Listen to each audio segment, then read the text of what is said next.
Hi, I'm Dr. Mary Ann, also known as Dr. Hormone Hacker. So one of the things that I now know better and can do better and empower you to do better is the change that I've had in my exercise.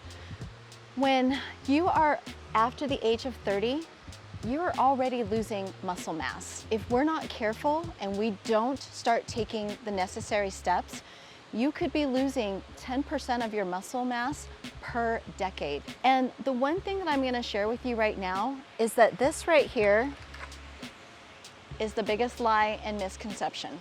So if you're only relying on the scale to track your health journey, number one, you're going to beat yourself up. And number two, you don't even have a complete picture. Yes, I do recommend just weighing maybe once a week. That's all you need to get an idea of how things are going. But above and beyond that, the more important measures is your body composition, consisting of your muscle mass, your fat mass, your visceral fat. Now, a lot of places actually have a body composition scale. The price, if you wanted to purchase one, has come way down, thank goodness. They used to be super expensive. Now you could probably find one for under $100. But the easiest way for you to really track your health journey, how are your clothes fitting? And so here's the thing though, I coach a lot of women who actually live in their Lululemon leggings, and it's hard to track because they're stretchy.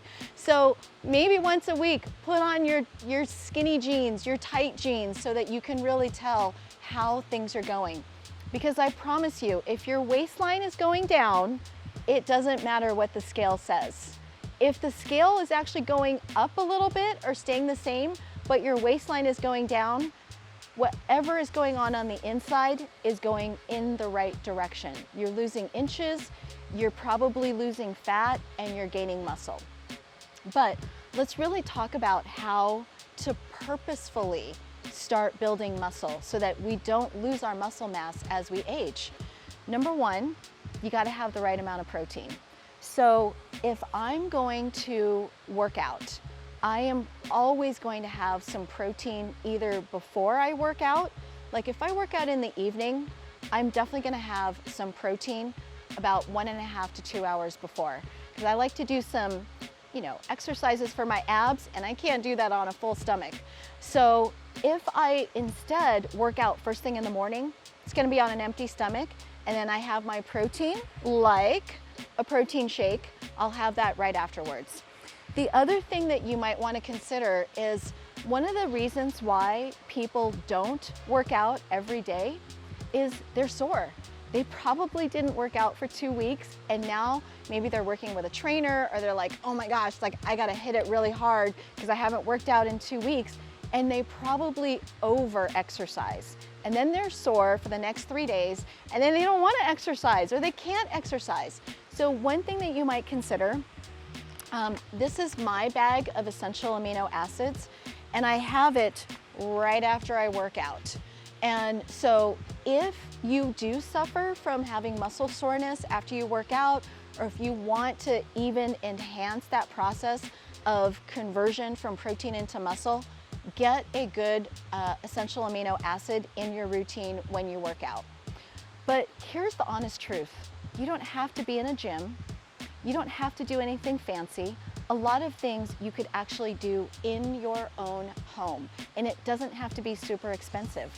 So for anybody who's just starting out and they just want to tone their arms, like what woman doesn't want to look sexy in a sleeveless dress and feel comfortable in a tank top? This is the magic right here. Yeah, these resistance bands that are like $8 at Target. And all you do is look, while you are watching TV, while you're watching your favorite Netflix, just work your arms. You're gonna have the sexiest arms ever. The other thing that I have had, okay, you're gonna laugh. I have had these ever since I was 13 years old. These are my ankle weights. And if I want to have sexy legs and I don't want to have cellulite, this is the magic right here. And can I just tell you, this right here was not what it originally looked like. This has been hacked like over the last 30 years, whatever holds this, but this part right here, I've had since I was 13 years old. So it can be that simple. You can buy way nicer, modern ankle weights than this, but this is what I'm working with. Now, we all probably have a set of dumbbells at home. This is what I started with, 3 pounds right here. And like literally you could do this or curls or whatever you want.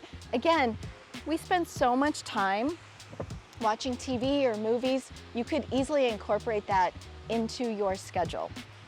If you're at a loss and you don't want to buy any equipment, there you go. This is also going to remind you to drink your water. So what I'm saying is there's nothing that says that you can't be creative with your workouts, but the most important thing I want to stress is if you're going to age healthy and strong, here's a couple of tips. Number one, you always want at least 64 ounces of water. The more the better. It is supposed to be double your weight in ounces. So the other thing is that your protein amount has to increase as you age. And the guideline for women is 0.8 to 1 gram divided by your ideal body weight. Let's make this math really easy. Let's say that your ideal body weight is 150 pounds. That means you're eating about 120 to 150 grams of protein a day. Yes. The other thing is you want to incorporate weights. It doesn't have to be heavy. You can start small and work your way up, but you want at least 3 days a week where you're actually lifting some weights and you're building muscle. So in the end, just know now that you know the information, just like me, you know better, you're gonna do better, and you're empowered to do that. And if you enjoyed the information, please subscribe to the channel. I would love to hear any questions that you have. I want to support you on your health journey. Drop any questions in the comments section.